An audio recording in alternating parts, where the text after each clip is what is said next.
Welcome back to From Vision to Legacy, where we explore the journey of Jinou Trading year by year. In episode 1, we uncover how Jinou got started in 1998 with grit and vision. Now in episode 2, we dive into a year where Jinou began laying real foundations. But to truly understand the steps taken, we must understand the world Jinou was operating in. I am your host, Cess, and together with the founder of one of the leading corporate gifting company in the UAE, Mr. Adil Siddiqui. So a continuation from our last episode. In 1999, client requests were no longer just one-offs. How did Jinou manage increasing order volumes that time? It was very difficult because we were quite limited on our suppliers.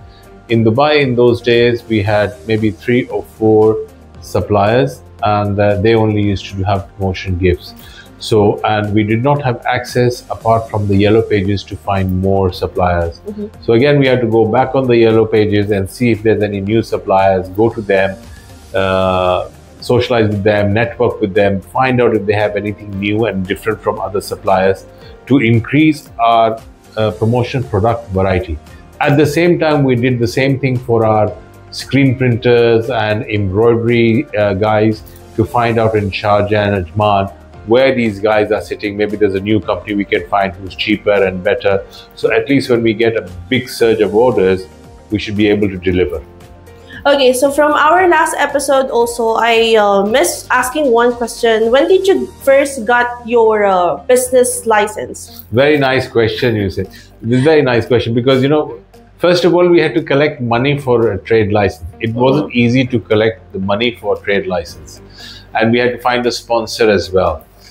So we were lucky and fortunate through a friend of ours. We found a sponsor because, back in the day, you needed a sponsor, a local sponsor, Emirati sponsor for each and every company that you want to establish in the UAE. And Dubai at that time was very expensive. So I told my friend that we need an Emirati sponsor. And he said, I know somebody, but he's from Sharjah. I said, I don't mind, he's from Sharjah. And I went over there and met the guy and everything, and a very, very nice, humble guy.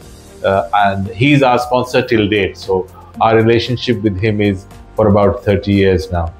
And so our first trade license was only Jinou Trading. We didn't have the LLC because LLC was very expensive. So we only started like Jinou Trading just so we can be legal and we can open a bank account, we can generate invoices and everything. And we wanted to do everything as per the UAE laws. Hence, we opened Jinou Trading, and that was a really big turning point for us, that now we are officially a company rather than just running around and trying to do things. So does that happen during 1998 or 1999? Well, it was part of 1998 where we met the sponsor and then eventually we opened, I think it was late 98, and then 1999 we started making business cards, we started making invoice with letterheads and everything, so it was a very, very nice growing moment in our life. How does it feel that you already have the legal rights to use Jinou Trading? We were very proud of ourselves. We could go and knock any door, that yes, okay, we're from Jinou Trading and this is our business card. And although the shop was very small in Sharjah, people never used to come to our shop anyway, so we had to go to our customers. So the shop was for the requirement as per the UAE laws that you have to have a physical office or shop or whatever to get the trade license. I see. So going back, were there a turning point where you had to increase production capacity quickly? Yes, we had to because the business was growing. So as I said, that we started finding more suppliers and more production people. So where we can do more screen printing and more, because we didn't have all this technology that we have today. There was only, the print method was only screen printing. That was the only thing that we had, and embroidery. So we only had 2 options, but we had very limited suppliers. So that's why we started using the yellow pages and driving ourselves to Sharjah and Ajman to find all these suppliers, because most of them were based over there. Okay. Did you expand your network of suppliers both locally and internationally to keep up with demand? No, we could not. We didn't have the resources at that time, Cess, to increase our connections outside the UAE. So it was only limited to UAE that we could do back in 1999. I see. How did you handle the logistics side? Did you start using courier partnerships or delivery schedules? Again, it was very difficult. We didn't have any accounts with any courier companies or logistics providers. We just had our own car, and we used to deliver Personally delivering it to the clients. everything to the clients. I see. How did you handle also the force to upgrade packaging or warehousing as volume grew? We did not have any warehousing. We did not have any support on logistics. So we were very limited, and we had to totally be dependent on the warehousing of the wholesalers or suppliers in the UAE. How did you balance the pressure of scaling with maintaining quality?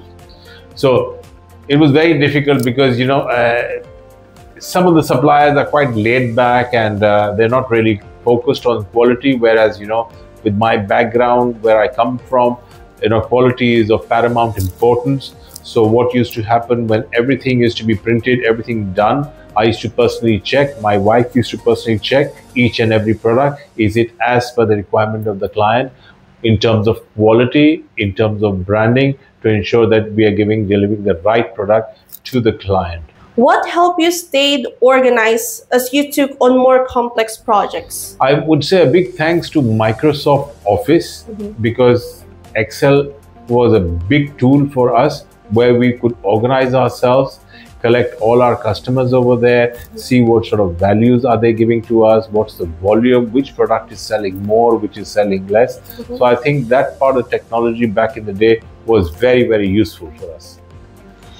So many companies struggle to deliver on time in this era. How did you ensure timely execution? So we always used to take at least 5 to 10 days before the deadline of the customer. Whether it's our production guys or suppliers, we used to tell them, no, we want the shipment on 25th if we need it on the 1st.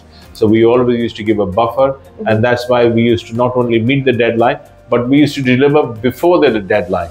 And that was really appreciated by the clients. Did you begin setting internal deadlines ahead of clients once to reduce last-minute stress? Absolutely. The same thing that I just answered to you is that's how we used to balance that. How did you build a reputation for reliability, especially as a small growing company? Again, we used to do a quality control on each product to make sure that the customer is happy and never comes as a complaint to us. Okay. Were there moments when delivering a job on time save a client's campaign or event? Do you know you cannot avoid that? Sometimes there will be some modification happening, and then suddenly the clients think that it will not be possible to meet their deadline. Yeah. So it's always been like that, Sess, because the clients are always coming to us last minute, and we got used to that. So we always used to be prepared for the client. Whenever he needs something urgent, we'll give it to him immediately. We'll have a backup plan for him, and we'll work overnight for him. We will pay overtime to our local suppliers to make sure that they finish the job on time. And that was one of our USPs. So people used to depend on us a lot, that if nobody can do it, then Jinou can do it. So how did you handle the pressure from those clients who are pushing you that we really need it urgently, maybe by tomorrow or maybe tonight? How are you handling those kind of clients? It's very difficult to handle and satisfy everybody, but somehow or the other we used to keep everybody happy, just by utilizing a lot of our own time. So, because we had to spend time with the suppliers, sit with them, get the printing done, make sure delivery is done to keep the customer happy. So about the delivery, did you implement delivery tracking or status updates to improve the transparency? In those days, no tracking systems were there, but luckily Nokia 3210, I don't know if you remember, it was a very old mobile, and that started to be launched. And so we gave that mobile phone to everybody in our office, including the driver, so we can make sure that delivery is being done on time to the customer. How did your commitment to timeless differentiate Jinou from competitors? I think, again, customer service is of paramount importance to us, and the customers really appreciated that. Quotations anybody can make, and anybody can give some silly prices also. But if you're not delivering on time that product, then it becomes useless to deliver that, even if it's at a cheaper price. So customer service, our commitment, our promises were always fulfilled, and they are also fulfilled to this date. So in that year, which is 1999, how did you improve the overall experience for clients beyond just providing the product? We used to give them extra service. We used to socialize with them. We used to network with them. We made them part of our family. They were not a customer anymore for us. So we had such a nice relationship with them that we never used to worry about repeat orders. They always used to come to us. I see. Did you begin to customize your proposal based on client brand identity or theme? Yes, we used to customize that, and we used to give them new, fresh ideas. You know, how you're going to work on this. Maybe this is good. We used to look at the industry that the client is coming from and try to provide them with something which is related to their industry as well. And we all know that clients always think more out of the box. How are you handling those clients that are actually requesting for some specific requirements that you think it will be hard for you to provide? Yeah, sometimes it was very, very challenging, Seth, because you know, clients will come with some things which are not available over here and unimaginable at all. Yeah, and sometimes you can't even print on that, and sometimes but they say no, because in those days to print on a round surface was extremely difficult. Now you can, but in those days no, and then it's very difficult to explain the customer, sorry sir, you know, we can't do it like that, and but we can do it like this. So we always used to provide an alternative that we can do it, just to keep the client happy. You guys are offering other products or other items? Alternatives. Alternatives. Okay, did Jinou also begin creating customized packaging or inserts for corporate gifts? Yeah, absolutely. So as the business grew, the importance on packaging started to develop. So, you know, people said presentation is everything. So then they started to invest on presentation as well. So we started to source packaging suppliers in Dubai and UAE itself, not China or not anywhere else, because we didn't have the resources or connections or communications, because the internet also was extremely slow. I don't know if you remember, we had a dial-up internet. I'm only 2 years old that time. Oh, right. So you wouldn't know anything. We had dial-up internet, you know, and if you go on YouTube, you will understand. Actually an eye-opening for me to have this kind of information, especially from someone who was already there at that time. Because I was not even familiar what are the things that you guys already have compared to the time or year that we already are at now. You're a different generation.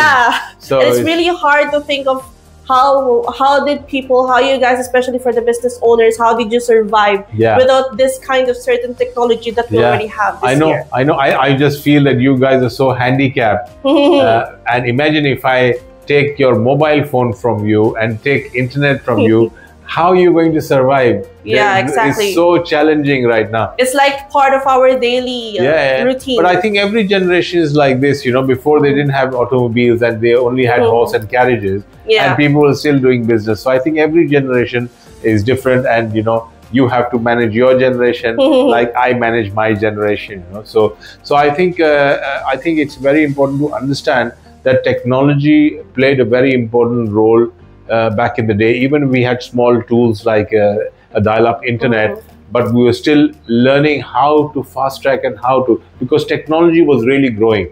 It's growing much faster now, but for us everything was brand new.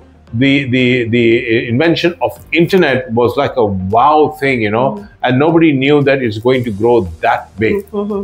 Everything is, even before, we can just only see it on the movies, right? But now in this generation, we can see that from that movies, it's now possible in this generation. Yeah, absolutely. Even for the lasers before. Lasers, just you can see it in the movies, but now lasers using for surgeries and other things. Even for branding, it's coming. They're using it. Imagine 3D printing, you know. You can create that. Back in the day, it was completely unheard. Probably in the movies, in science fiction only.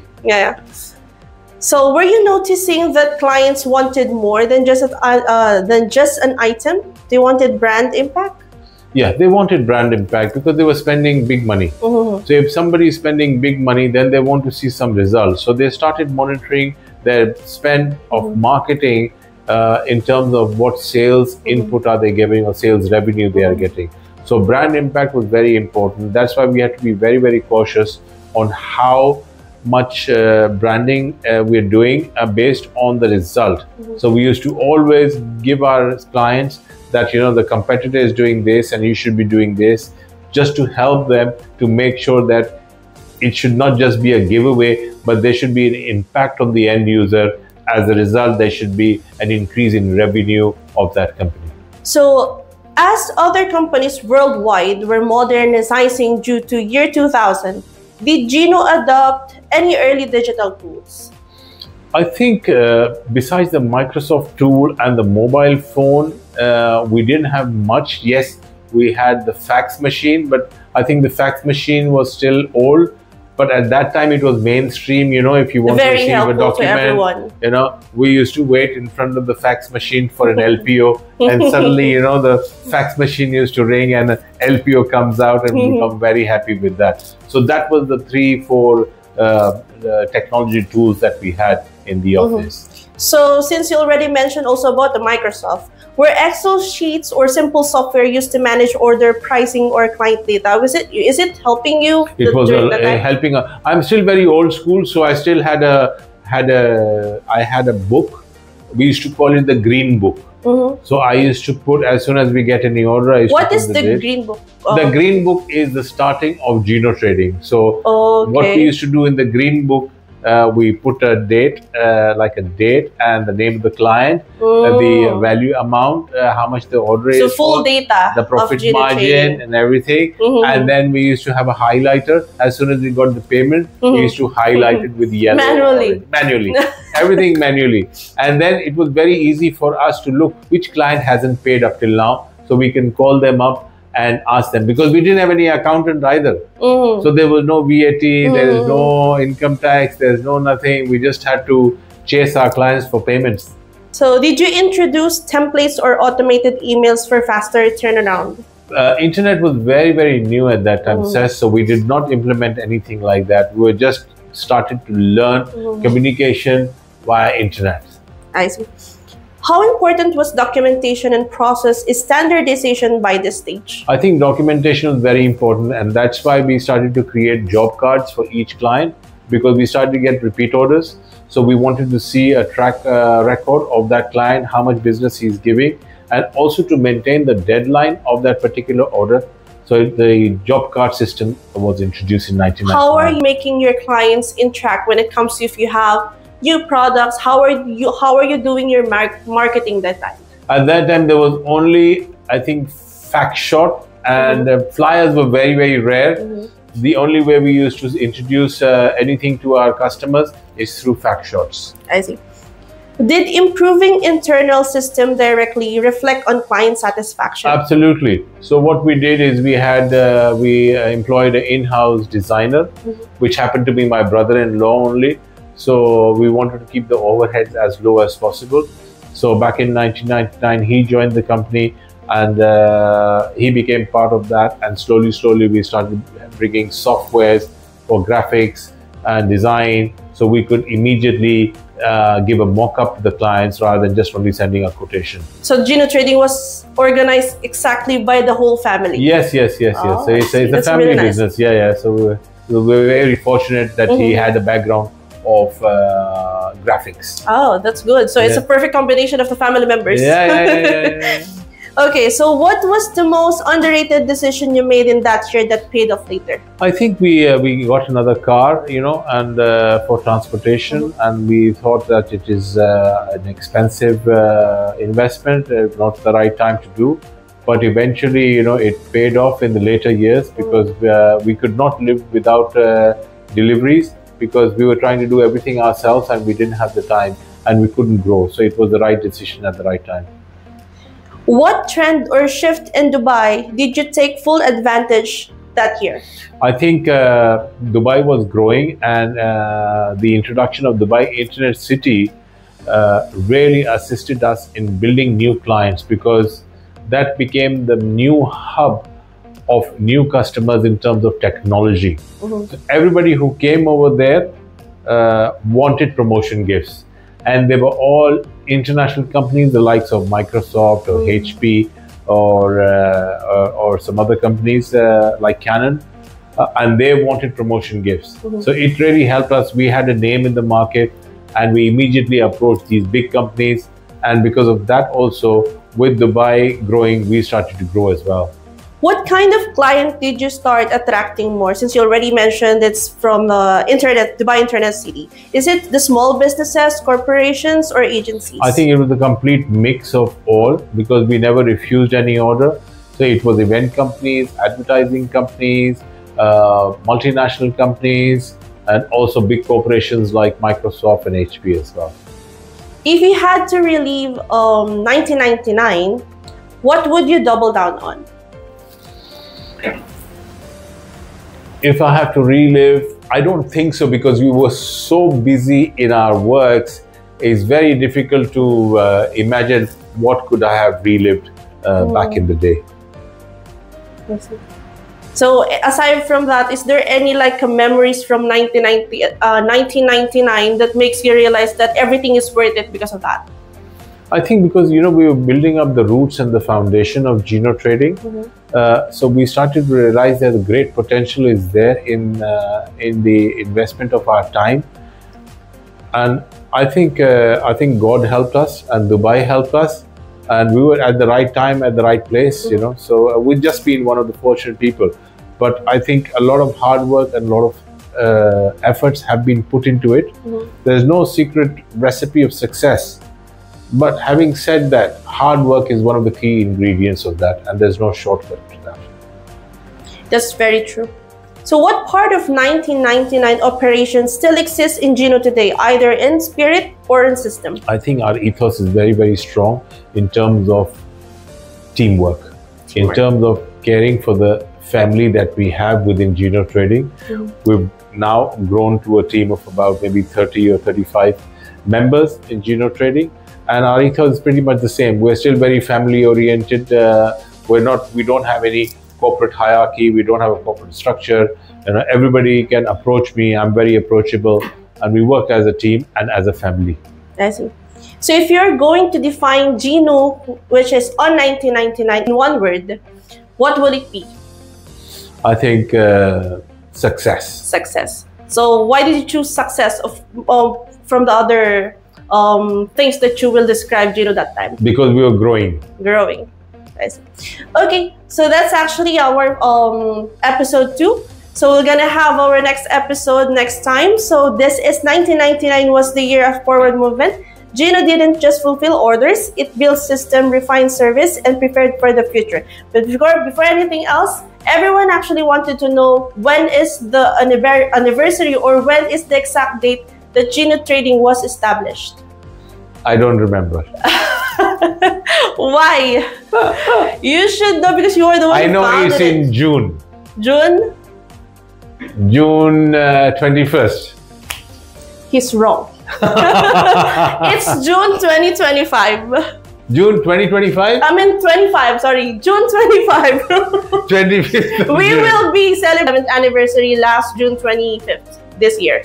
Seth, you've been a great host. Thank you very much for your time. Thank you, sir. Thank you so much. And I'll see you in the next podcast. Yes, sir. So as the UAE geared up for tech-forward millennium, Jinou Trading found its rhythm and structure, delivery and trust. Next episode will enter the 2000 year, where Jinou took bold steps to scale, expanding its team, polishing its brand, and reaching new industries. So don't forget to subscribe, share, and keep following this journey from vision to legacy. Thank you.